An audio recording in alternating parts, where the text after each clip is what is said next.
అందరికీ నమస్కారం. Welcome to it's you TV. ప్రస్తుతం మనతో పాటు ఉన్నారు ప్రముఖ తంత్ర జ్యోతిష్యులు, జ్యోతిష్య సామ్రాట్, జ్యోతిష్య రత్న డాక్టర్ చింతా రుక్మాంగదరావు గారు. గురువుగారితో మాట్లాడి మరిన్ని విషయాలు తెలుసుకునే ప్రయత్నం చేద్దాం. అంతకంటే ముందు ఇటువంటి ఆధ్యాత్మికపరమైన వీడియోస్ కోసం ఇప్పుడే మన ఛానల్‌ని సబ్స్క్రైబ్ చేసుకోండి. నమస్కారం గురువుగారు. మాతృదేవోభవ, పితృదేవోభవ, ఆచార్య దేవోభవ. ఓం నమో మాందేశ్వరాయ నమః. అందరూ బాగుండాలి, అందరికీ మంచి జరగాలి. గురుగారు, మనం బయట చూసుకుంటే రకరకాల దీపాలని చెప్పేసి ఉంటాయి కదా! ఒక్కొక్క ప్రత్యేక రోజు ఈ దీపాలు వెలిగించండి, ఈ నూనెతోని వెలిగించండి, ఈ వత్తులతో వెలిగించండి అని చెప్పేసి ఎన్నో దీపాల గురించి చెప్తా ఉంటారు. కానీ రాసుల పరంగా, నక్షత్రాల పరంగా చూసుకుంటే అసలు ద్వాదశ రాశుల పరంగా కూడా వివరంగా తెలుసుకునే ప్రయత్నం చేద్దామా గురుగారు? గురుగారు, తులారాశి వారు ఏ దీపం వెలిగిస్తే వాళ్ళకి బాగా కలిసొస్తుంది? ఏ దీపం వెలిగించకూడదు? తులారాశి వాళ్ళు శుక్రుడు అధిపతి. శుక్రుడు అధిపతి కాబట్టి లక్ష్మీదేవి ఆలయంలో వెలిగించవచ్చు. తెలుపు రంగు ఒత్తులు ఎక్కువగా విశేషంగా వాడచ్చు. చిత్తా నక్షత్రముతో ప్రారంభమవుతుంది తులారాశి. చిత్తా నక్షత్రం వాళ్ళు ఎరుపు రంగు ఒత్తులు వేయచ్చు, తెలుపు రంగు వేయచ్చు. అదేవిధంగా నెయ్యితో దీపాలు పెట్టచ్చు, ఇబ్బంది ఏం లేదు. అదేవిధంగా నువ్వుల నూనెతో పెట్టచ్చు, కొబ్బరి నూనెతో పెట్టచ్చు. అదేవిధంగా స్వాతి నక్షత్రం వాళ్ళు, స్వాతి నక్షత్రం వాళ్ళకు కృతికా నక్షత్రము వ్యతిరేక నక్షత్రం ఓకే. కాబట్టి వీళ్ళు దీపాలు పెట్టేదానికి రైట్స్ లేవు. వీళ్ళు దేవతలకు అభిషేకాలకు లేదంటే దీపసేవ చేయొచ్చు చక్కగా. ఇక వీళ్ళకి పర్మిషన్ లేదు కాబట్టి ఇంక మనం ఇంకా దీపం వెలిగించినప్పుడు మనము ఆ సేవ చేసుకోవడము. ఇంకేదైనా అభిషేకాలకు, అభిషేకం అంటే తేనె వీళ్ళు ఇవ్వచ్చు దేవతలకు అభిషేకానికి. స్వాతి అంటే తేనె. అదేవిధంగా విశాఖ నక్షత్రం, విశాఖ నక్షత్రము గురువుకు సంబంధించిన నక్షత్రము. ఈ నక్షత్రము కృతిక నక్షత్రానికి అనుకూల నక్షత్రమే. ఈ నక్షత్రం కృతిక అనుకూలంగానే ఉంటుంది కాబట్టి వీళ్ళు దీపాలు వెలిగించుకోవచ్చు. వెలిగించుకోవడంతో పాటు పసుపు రంగు అంటే నెయ్యితో పెట్టచ్చు. ఈ పసుపు రంగు ఒత్తులేసి పెట్టచ్చు. సుబ్రహ్మణ్య స్వామి ఆలయంలో పెడితే మంచిది వీళ్ళకు. విశాఖలో సుబ్రహ్మణ్య స్వామి పుట్టాడు. విశాఖ అంటే ఒక ఆర్చ్ ఇలా వస్తుంది. ఇప్పుడు ఒక స్కూలు జిల్లా పరిషత్ ఉన్నత పాఠశాల ఇట్లా రాస్తారు, ఆర్చ్ లాగా కొన్ని స్ట్రైట్గా రాస్తారు. ఇలా అర్ధచంద్రాకారంలో ఇంద్రధనుసులాగా రాసేది అది విశాఖ అని అర్థం.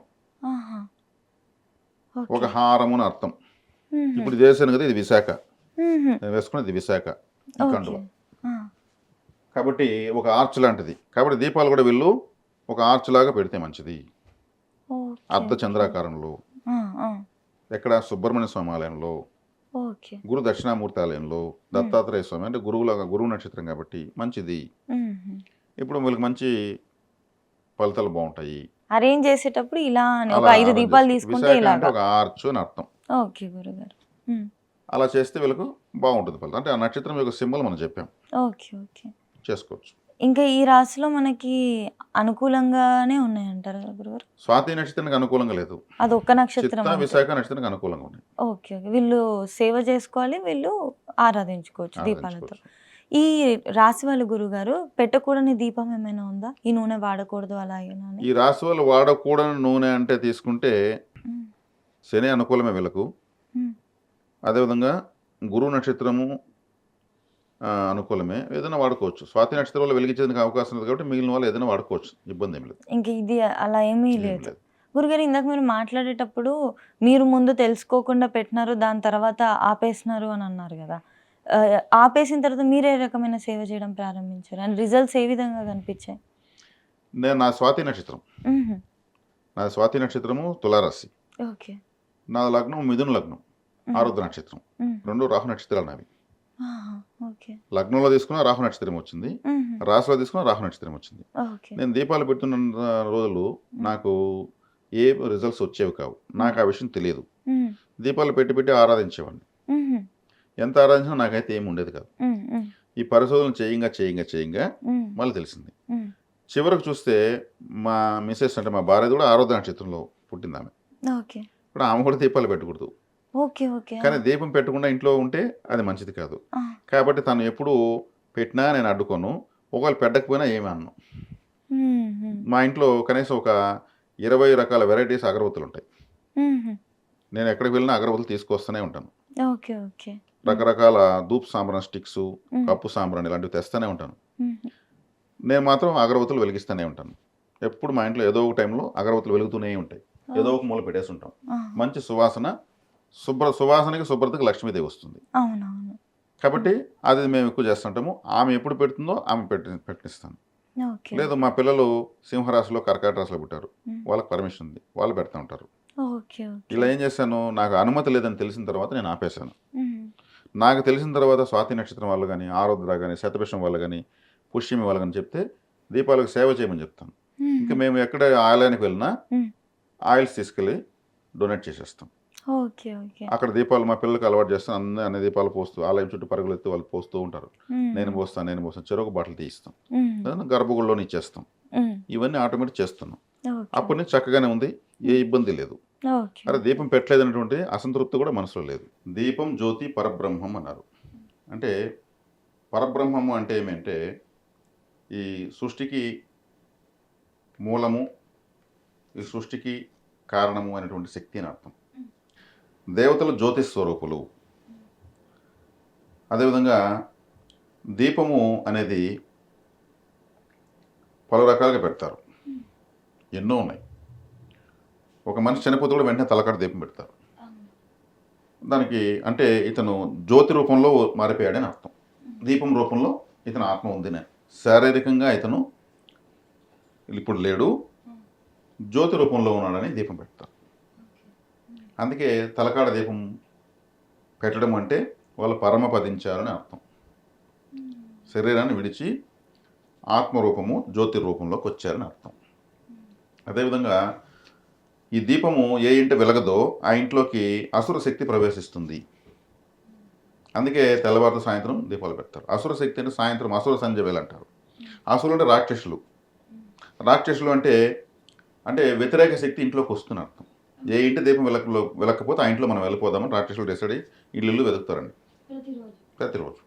ఎక్కడ దీపం వెళ్తే ఆ ఇంట్లోకి వెళ్తారని. అప్పుడు లక్ష్మీదేవి లేదని అర్థం. అక్కడ దీపం పెడితే దైవశక్తి ఉందని అర్థం.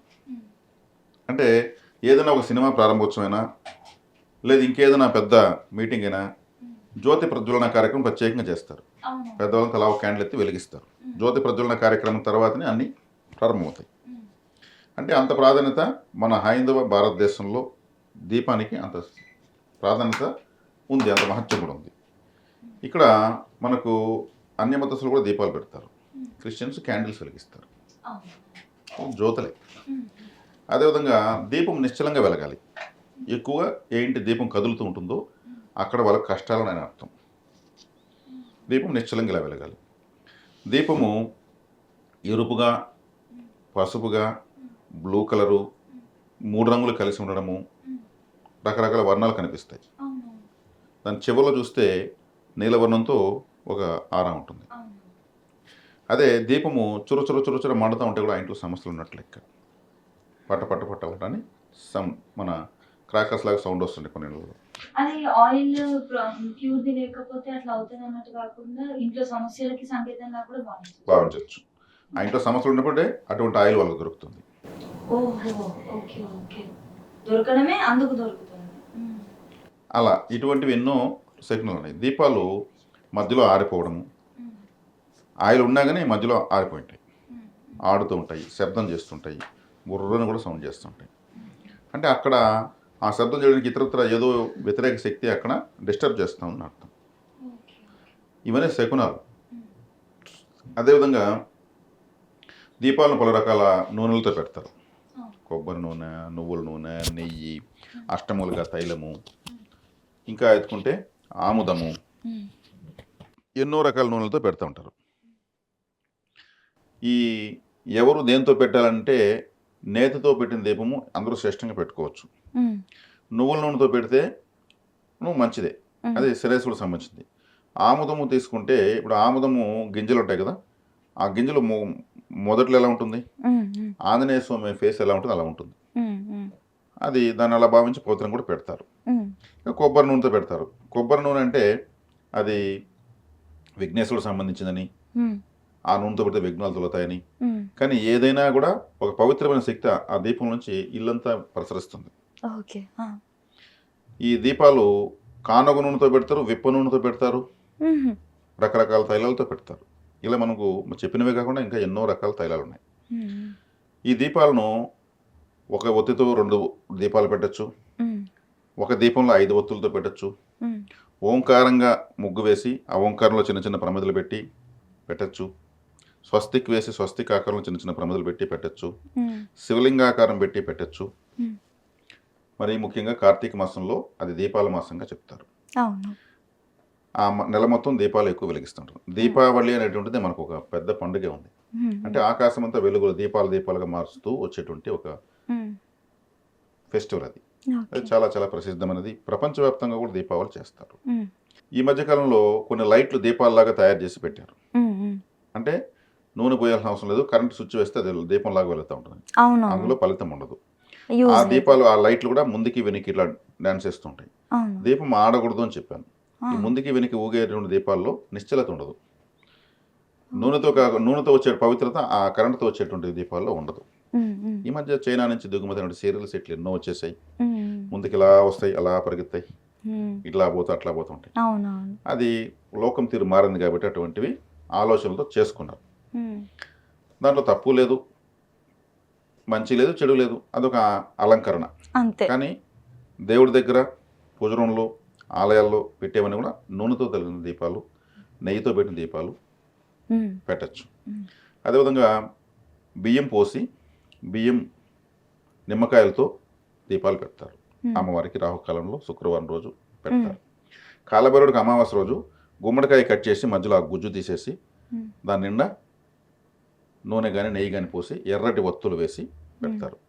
కొబ్బరి చెప్పు ఖచ్చితంగా పగలగొట్టి అటు ఇటు పెట్టి అందులో నూనె పోసి లేదా నెయ్యి పోసి కొబ్బరి చెప్పులతో పెడతారు. పెద్ద వంకాయ తీసుకుని కట్ చేసి మధ్యలో గంటతో ఇలా తీసేసి అందులో నల్లని ఒత్తేసి దీపం పెట్టచ్చు. వంకాయ అంటే బ్లూ బ్లాక్ మిక్సింగ్ ఉంటుంది. అది శనేశ్వరుడు సంబంధించింది. అది చాలా మందికి తెలియవచ్చు, తెలియకపోవచ్చు. తాంత్రిక పరిహారాలు చేస్తారు ఇటువంటి దీపాలు. అదేవిధంగా ఈ కొబ్బరి చెప్పుల్లో కూడా ఒక దాంట్లో నలుపు ఒత్తి ఒక దాంట్లో ఎరుపు ఒత్తి వేసి కింద ఉప్పు పోసి పీఠాలు పెట్టి పెడతారు. ఇదే విధంగా కూష్మాండ హారతి కూడా ఇస్తారు. గుమ్మడికాయను పగలగొట్టి లేదా కట్ చేసి దాని మీద కర్పూరం పెట్టి కూష్మాండ హారతి సమర్పయామి అంటే కూష్మాండం అంటే గుమ్మడికాయ. అటువంటి హారతి అంటే అమ్మవార్లకు చాలా ఇష్టము, కాలభైరవుడికి ఇష్టము. నిమ్మకాయ పైన కూడా ఒక కర్పూరం వెలిగించి హారతిస్తారు. కొబ్బరికాయ పైన పెట్టి హారతిస్తారు. ఇలా ఇంకా ఎన్నో రకాల విధమైనటువంటి హారతులు, దీపాలు మనకు అందుబాటులో ఉన్నాయి. ఈ దేశవ్యాప్తంగా ఎన్నో ప్రాంతాల్లో ఎన్నో రకాల విధానమైనటువంటి ఇటు తిరిగి దీపాలు అయితే పెడతారు. అక్కడ వారి స్థితిగతులు తగినట్టు పెడతారు. అదేవిధంగా 3 రంగుల వత్తి వేసి కూడా పెడతారు. అది దిష్టి తీయడానికి తాంత్రిక విధానాలు చేస్తారు. 3 దారులు కలిసే చోటు ఒక వ్యక్తిని కూర్చోబెట్టి 3 రంగుల వత్తి వేసి 3 రకాల నూనె వేసి 3 రూపాయి బిళ్ళ ప్రమిదలు అన్ని నూనెలో వేసి అతనికి 3 రకాల వస్త్రాలు జాకెట్ బిట్లు తీసి దిష్టి తీసి 3 దారులు 3 వేసేసి కోడిగుడ్డుకు కాటుకు పెట్టి దాన్ని దిష్టి తీసి 3 కోడిగుడ్లు 3 దారులు పగలగొట్టి ఇది ఒక తాంత్రిక విధానం అన్నమాట. ఇది దిష్టి పోవడానికి అతనికి ఉన్నటువంటి కొన్ని రకాల బ్లాక్ మ్యాజిక్స్ పోవడానికి తీస్తారు. ఇదంతా గుమ్మడికాయని అట్లే దిష్టి తీస్తారు. అతను మళ్ళీ అన్ని దాటుకొని వచ్చేసి స్నానం చేసేది తిరిగి చూడకుండా. అంటే కొన్ని రకాల తాంత్రిక విధానాల్లో కూడా అవి బీతావాహంతో కూడుకున్నటువంటి దీపాలు ఇవన్నీ ఉంటాయి. మనం మామూలుగా కాటన్తో తెలుపు రంగు ఒత్తులు వేసుకుంటారు. అదేవిధంగా 365 రోజులకి 365 దీపాలు 365 ఒత్తులు లావుగా పేడేసి ఒకేసారి వెలిగించేస్తారు. కార్తీక మాసంలో అనుకుంటా కదా గురుగారు. అటువంటివన్నీ కూడా వెలిగిస్తూ ఉంటారు. ఇలా చెప్పుకుంటూ పోతే దీపాల యొక్క ప్రత్యేకత ఎన్నో రకాలుగా ఉంది. ఇంకొకటి గురుగారు రంగువత్తులు అన్నారు కదా, రంగువత్తులు అంటే ఏంటి? కలర్ అంటే ఏ గ్రహం బాగాలేదో ఆ గ్రహానికి సంబంధించిన రంగు వస్త్రంతో ఆ గ్రహానికి సంబంధించిన ధాన్యం చిన్న మూట కట్టి దాన్ని కట్టేసి ఉంటారు. అవి రెడీమేడ్గా తయారు చేస్తున్నారు ఇప్పుడు. గ్రీన్ కలర్ చిన్న మూట ఉంటుంది క్లాత్లో, దాంట్లో దానికి సంబంధించినటువంటి పెసలు ఉంటాయి, ఇంకో దాంట్లో కందులు ఉంటాయి. అవన్నీ వెలిగించేసి చుట్టు పెట్టి ఉంటారు, రెడీమేడ్గా దొరుకుతాయి. అవి వాళ్ళు కుజుడుకి సంబంధించి, శనికి సంబంధించి, శుక్రుడికి సంబంధించి అన్ని రెడీమేడ్గా అమ్ముతున్నారు. అట్లా రకరకాలుగా వచ్చిన కొత్త ఆలోచనతో ఎటు తిరిగి దీపాలు దేవత ఆరాధన చేస్తున్నారు. దాన్ని సంతోషించవచ్చు. అంటే దీపాలు మనం దేవత ఆరాధనకు వాడుతున్నాము, ఇంకా దిష్టి తీసుకోవడానికి పరిహారాలకు వాడుతున్నాము, ఆహా! ఎన్నో ప్రక్రియలకు వాడుతున్నాం. ఓకే. ఓకే గురుగారు. కాబట్టి ఇక్కడ దీపము అనేది కృత్తికా నక్షత్రము. కృత్తిక అంటే దీపం అని అర్థం. హుహు. అందుకే కార్తీక మాసం కృత్తికా నక్షత్రంతో ప్రారంభమవుతుంది కాబట్టి కార్తీక మాసంలో దీపాలు పెడతారు. ఈ ఓకే. కృత్తికా నక్షత్రం ఎవరికి వ్యతిరేకంగా ఉంటుందో వాళ్ళు దీపాలు పెట్టకూడదు. వ్యతిరేకంగా ఉండడం అంటే అంటే గురుగారు? నైదన తార, హుహు. ప్రత్యక్ తార, విపత్ తార. ఆహా! అంటే నైదన తార అంటే వేదన కలిగిస్తుంది. హ్మ్. ప్రత్యక్ తార అంటే ప్రతికూలత కలిగిస్తుంది. విపత్ తార అంటే విపత్తును కలిగిస్తుంది. హ్మ్. ఈ కృత్తికా నక్షత్రం ఎవరికైతే నైదన తారగా, విపత్ తారగా, ప్రత్యక్ తారగా, వైనాశిక నక్షత్రంగా, నిర్జీవ నక్షత్రంగా ఆ! వచ్చిందంటే వాళ్ళు ఇది ధన నష్టాన్ని కలిగించే నక్షత్రంగా, ఆ! ఇంకా జాతకంలో ఉన్నాయి జ్యోతిష్యంలో ధన నష్టాన్ని కలిగించే నక్షత్రం కృత్తిక అయితే దీపాలు పెట్టకూడదు. ఇలా ధన నష్టమే కలుగుతుంది. హ్మ్. నైదన తార అంటే నైదనం అంటే ఒక విధంగా వైదవ్యం అని అర్థం, లేదా వేదన అని అర్థం. హ్మ్. వాళ్ళు దీపం పెట్టకూడదు. ప్రత్యక్ తార అంటే ప్రతికూల పరిస్థితులు వస్తాయి, దీపం పెడితే ఏదైనా పెట్టకూడదు. విపత్తు అంటే విపత్తులు ఏదో ఒక విపత్తు అంటే ఏమి సడన్గా ఏదో నష్టం జరిగిపోవడం. మరి ఇవి ఎట్లా తెలుస్తాయి గురుగారు మనకుందా ఆ, లేదా అని? జ్యోతిష్ శాస్త్రంలో తెలుస్తాయి. అంటే రాశుల పరంగా చెప్పలేమా? నక్షత్రాల పరంగానే తెలుస్తుంది. ఆహా! ఇప్పుడు అశ్విని నక్షత్రం అనుకోండి, అశ్విని భరణి కృత్తిక 3వ తార విపత్ తార అవుతుంది. ఇప్పుడు అశ్విని నక్షత్రంలో దీపం పెట్టకూడదు. పెట్టకూడదు. ఆ, విపత్ తార కదా, జీవితంలో దేవుడి దగ్గర కూడా దీపం ముట్టించు. పెట్టకూడదు. అవునా? విపత్ తార ఇక్కడ నేను నా సొంత మాట కాదు ఇది. హ్మ్. విపత్ తార వచ్చింది. విపత్ తారని ఎట్లా వీళ్ళు యాక్టివేట్ చేస్తారు? అంటే విపత్ తారకు వీళ్ళు యాక్టివేట్ చేస్తున్నారు, యాక్టివేట్ అవుతుంది. వీళ్ళు ఎప్పుడు జీవితంలో దీపారాధన లాంటివి చేయకూడదు. అదే కృత్తికా నక్షత్రం 18వ నక్షత్రంకి వచ్చిన వాళ్ళు పెట్టకూడదు. ఆహా!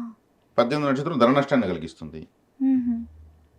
అదే కృత్తిక నక్షత్రం 7వ నక్షత్రంకి వచ్చిన వాళ్ళు పెట్టకూడదు. 7వ నక్షత్రం వస్తే అసలు పెళ్ళే చేసుకోరు. అవునా? ఆ, నైదనం అదే వైదవ్యం అన్న కదా, నైదనం అంటే ఏమి? ఆహా! అప్పుడు పెళ్ళే చేసుకోరు, ఇబ్బంది అవుతుంది. నైదన తార అంటారు పురోహితులు పండితులంతా కూడా. అదే ప్రత్యక్ తారకు వస్తే కూడా వద్దు, నాకు వ్యతిరేకంగా ఉంటుంది నా భార్య అనేసి లేదా భర్త అనేసి పెళ్లి చేసుకోరు. అలాంటప్పుడు అదే నక్షత్రం ఇలా వచ్చినప్పుడు దీపం ఎలా పెడతారు? పెట్టకూడదు. అట్లా ఎన్ని నక్షత్రాలు పెట్టకూడదు అని ఉంటది గురుగారు 27లో? అది మనం లెక్కేసుకోవాలి. 27 నక్షత్రాలకు కృత్తికను క్యాలిక్యులేట్ చేసుకోవాలి. వైనాశకం అంటే 22 నక్షత్రం. కృత్తిక 22కి వచ్చినప్పుడు దీపం పెట్టకూడదు. వైనాశకం అంటే వినాశం అని అర్థం. వైనాశకం అంటే 18 నక్షత్రం వస్తే ధన నష్టం. అది పెడుతూ ఉండకపోతే ఏదో లాభాలు ఉంటే అది నష్టాలు వస్తూ ఉంటాయి. అంటే ఆల్మోస్ట్ సగం మంది దాకా పెట్టొద్దు అన్నట్టు. సగం మందినేమో రాదు. ఆ. ఇది ఇప్పుడు మనం చెప్పేసాం 18వ నక్షత్రంగా వచ్చిన వాళ్ళు చేసుకోకూడదు. ఆ, 22 వచ్చిన వాళ్ళు చేసుకోకూడదు. ఆ, నిర్జీవ నక్షత్రంగా వచ్చిన వాళ్ళు చేసుకోకూడదు. ఆ, అదేవిధంగా నైదన తార, విపత్ తార, ఆ, ప్రత్యక్ ఆ. తారగా వచ్చిన వాళ్ళు చేసుకోకూడదు. 6-7 దాకా ఉన్నట్టున్నాయి. అర్థమైందా? ఉమ్, అదేవిధంగా తులా లగ్నంలో రాశిలో పుట్టిన వాళ్ళు కూడా చేసుకోకూడదు. ఎందుకంటే తులా రాశికి లగ్నానికి రవిగ్రహము బాధకాధిపతి.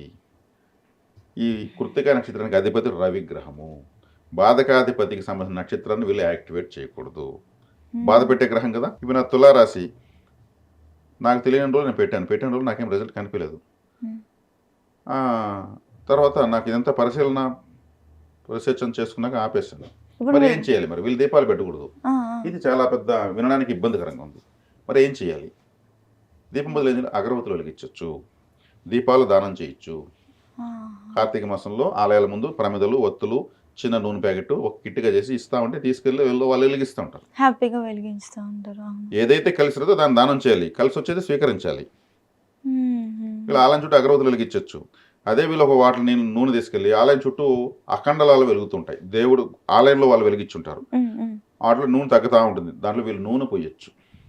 ఉమ్, వీళ్ళు వెలిగించకూడదు, వెలుగుతున్న దీపంలో నూనె పోయొచ్చు. అట్లనే వేరే వాళ్ళు పరిహారం కోసం దీపాల్లో పోయకూడదు. వాళ్ళు నెగిటివిటీ పోవడానికి వాళ్ళు వెలిగించారు, ఆ నెగిటివిటీ పోయే దీపంలో మనం పోయకూడదు. ఉమ్, ఉమ్.